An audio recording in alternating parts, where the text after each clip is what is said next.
I'm Vernon Felton. You're watching Bike Magazine's 2015 Bible of Bike Test, and we're talking about Trek's Revity 9.829. There are actually 9 Revity models this year. There are 5 650B Revities, and there are 4 29er Revities. This is one of the higher-end Revities. It's got a carbon fiber frame and a bunch of really cool parts. But of course, the real question is, how did this long travel 29er actually work out on the trail? Oh my God. Yeah. This is one of my favorite bikes. Period. Like very few bikes in this test and in previous years I thought were truly balanced, where you'd be like, this is something I could go out all day and climb on and rail the descents as well, and it really is one of those bikes. And well, all the parts on it, right? I mean, X1, It's got X1, it's got a Pike, Reverb, Stealth, Reverb Stealth, XT brakes. Yeah. Reverb Stealth, 125 millimeter. Yeah. Right. I would have liked to have a 150. Me too. But you guys are also giants, though. But we also have super long legs. Look at this. Yeah, exactly. Look at that.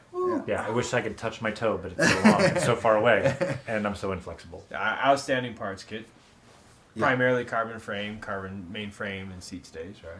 But I think one of the most outstanding things about this bike is the shock. And I've liked Treks in the past, but the new shock that they've done in conjunction with Penske, they call it reactive. Right. It's a regressive valve that Penske came up with for automotive racing. Yeah, F1 race, right? And it's really kind of cool. And what it does, to sum it up, I don't want to get too nerdy, but basically it's a valve that opens up really, really fast. And the way that it opens up really, really fast is that after you pop the valve open, there's a certain amount of oil that is impacting the valve in order to have it open. But once it does open, it opens itself up to a larger surface area for the oil to push on. I am so glad that I did not hear that speech about the oil and the pressure and all that before I went and rode, because I would be thinking about that instead of thinking about, wow, fucking lean back, fucking slide, because that was on my mind when I was going down the road, right? Yeah. And me too. You forget about all that technological nonsense when you're actually out there. And it was funny because when I went to North Carolina to get this presentation, Trek brought us to Penske, which is an amazing, immaculate, insane workshop with like miles of snap-on cases, and you're just like, ha.